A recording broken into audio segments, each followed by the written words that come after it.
Hi everyone, Aiden here with etrailer, and today we're going to be taking a look at this Curt multi-ball mount with tow hook. This is going to be a pretty simple stout option to get you a variety of different ball sizes if you've got multiple trailers, as well as that tow hook for potential recoveries. Although this can be a pretty simple solution for a lot of different ball sizes, you might run into issues with towing your trailer level, because chances are if you're picking this up for multiple different trailer setups, they're not all going to have the same ride height, and depending on what you're towing, that might be a really big issue if it's not level with your truck. So in that situation, I'd recommend an adjustable ball mount.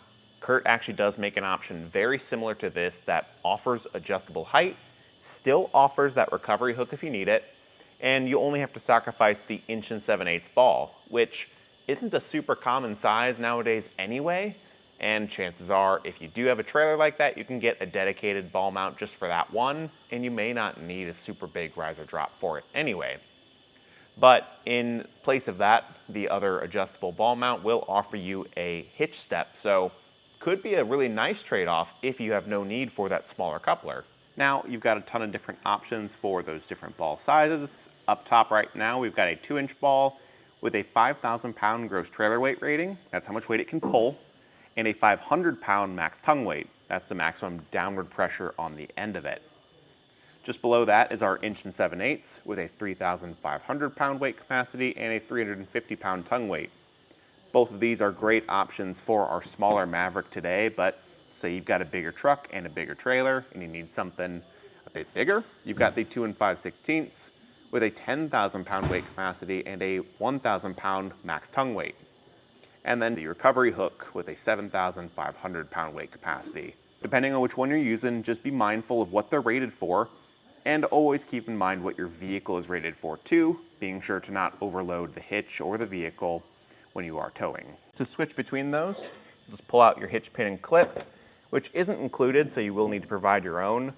And you'll notice that we've got 2 different sets of holes. So this one that I was utilizing right now allows me to use that 2-inch or that 1 7/8" ball, whereas the one on the side will allow us to use the larger 2 5/16" or the recovery hook. Something to note with that recovery hook is the weight capacity I mentioned earlier is what it is rated to pull, that line pull. Not necessarily any downward pressure, because we're not really hooking anything up to it that's going to be applying that downward pressure. So just something to be aware of there. The balls are going to be chrome plated. That's going to help them a lot resist rust and corrosion over time. Just watch out maybe with maintenance and lubricating them, because when the coupler of your trailer is hooked up and you're driving, that can still scratch this up.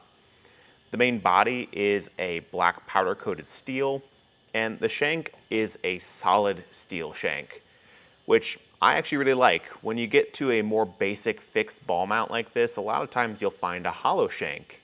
And while those might share the same weight capacities and they're not bad, I personally just like the solid shank because it's going to just be a bit more durable, and over the course of time with prolonged use, I would trust it a lot more than something that isn't solid.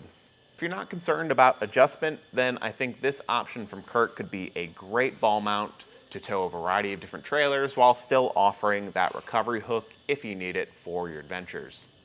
But that'll do it for our look at this Curt multi-ball mount with tow hook. Thanks for watching.